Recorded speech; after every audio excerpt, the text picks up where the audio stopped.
Hello, welcome to Papa Nick's Music. I am, as always, your host, Papa Nick Lewis. And this week's going to be a nice little short video. Don't worry. No, I'm not going to impose on you too much. But this week, I've been thinking about the old proverb, he who defines the terms wins the argument. How you cast a discussion, how you frame a discussion, by definition, limits the way people can talk about it, right? So, for example, we talk a lot in this country about how, here in the United States, for those of you who haven't quite clued into that, we talk about how we are starkly politically divided. Oh, we are so divided. The partisan divide here in the United States is huge. Oh, we are so divided. You notice that construction? We are divided. That, my friends, is the passive voice. The passive voice, for all you non-grammar nerds out there, occurs when the subject of the verb receives the action of the verb. Using the passive voice as a way of emphasizing the action rather than the actor. If all we talk about is how we are divided, we are ignoring a big part of the picture. Who or what divided us? Who's responsible? What is responsible for that divide? If there is a wedge that has been driven between us, who drove that wedge? Now, I've been thinking about this, in part because this is just the kind of shit I think about, but also because I have a friend who posts a lot on social media. Hi, Rita, if you're watching. I have a friend who posts a lot on social media. And she often has a friend who then argues with her. Now, just as a rule of thumb, general rule to live by that has served me well, whenever I'm talking with somebody who is speaking from personal experience about something, I tend not to argue with that. If I'm speaking with a black woman, for example, and she's talking about racism, I'm not going to put in my 2 cents. This person knows more about this topic than I do. I'm going to use this as an opportunity to learn. And I certainly wouldn't consider it appropriate to argue with that person.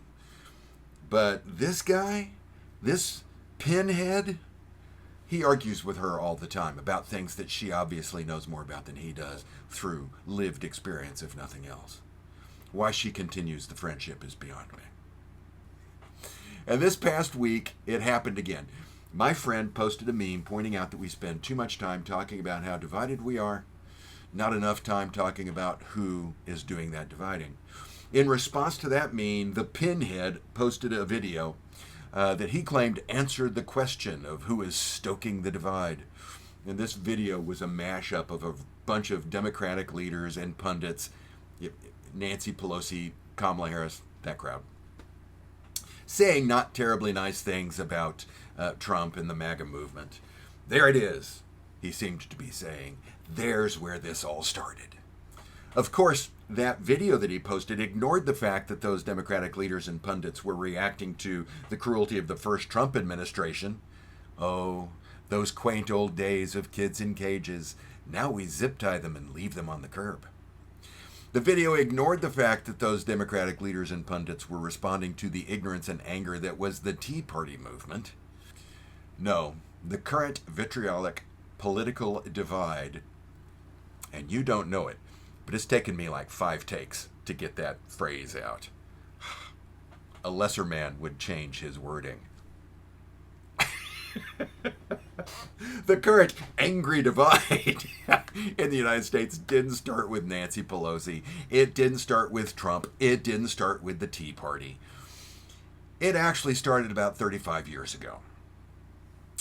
When a rising Republican politician who chaired an organization called GOPAC released a memo that encouraged Republicans to alter the vocabulary they used when talking about themselves and when talking about Democrats. They were encouraged by this memo to use positive language when talking about themselves, words like freedom, truth, common sense, moral, principled. But negative language when talking about Democrats, words like sick, corrupt, hypocrites, liars, cheaters, disgrace, destroy, traitors. This memo marked a stark shift in the way our elected leaders talked about and with one another, a shift that has only gotten more pronounced over the intervening years. The man who gave us that memo, the man who drove the wedge between us, dividing us into the noble conservatives and the scurrilous traitorous progressives, that man was Newton Leroy Gingrich. At that time, the minority whip in the House of Representatives, but soon to be Speaker of the House.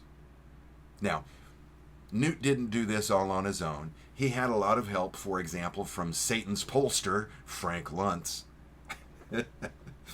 But he released it, and as the minority whip, he enforced it. Before Newt Gingrich came along, there were partisan divides, yes, but bipartisanship was common. After Newt, bipartisanship became a dirty word. More than any other single person, I would argue, Newt Gingrich sowed the seeds of political discourse via demonizing your opponent, and here we are, 35 fucking years later, reaping that harvest. If you tell me that you think Nancy Pelosi or Kamala Harris or any other modern-era Democrat started this nonsense, the only thing you're convincing me of is that if you're under 40, you aren't particularly well-read. If you're over 40, you aren't particularly attentive to detail or bright. Or perhaps you've just taken Newt's vile, destructive crap to heart. Because after all, if you like trolling people, you're Newt's kind of guy. But that's what I've been thinking about this week.